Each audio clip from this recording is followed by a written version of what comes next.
Într-o familie de țărani. Fașii mei, ești ceva mâncare acasă. Da, băiețele, este, că plășitele gata, nu am boli de mâncat. E că m-ai făcut copiii, i-am dus la școală, tot a făcut curat pe casă. Mă, cine curat la noi în casă? Tot așa de chine, la pasărea toată frumoasă. Cum m-am așezat pe loc? Auzi, draga mea, și femeie, brava mea, dar pot duc până la bătrâneță. Oare mai trăiești cineva așa ca mine? Și? Într-o familie, unde femeia iubește doar că stai acasă. Teleserie. Fa, femeie, ești ceva mâncare acasă. Da, înțelegi, Năghic. Eu azi,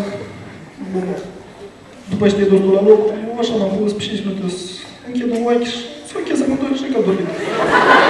Și cum eu am crezut. Și ești la loc, nu ai fost.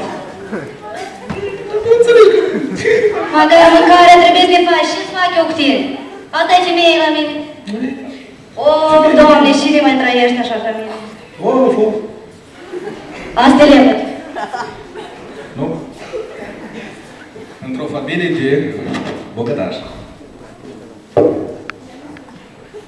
Fa, femeie, ești ceva mâncare acasă.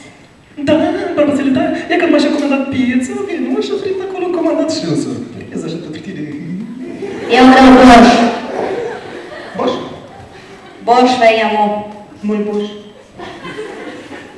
Deci cine mai are femei care poate face borș? Eu. Du-te de acasă, să nu te văd. De ce nu m-am învățat, mama, să fac boș? Ți-am spus două de mult? Ai borș.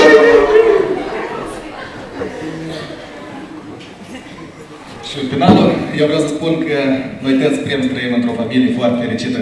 Mulțumim! Wow!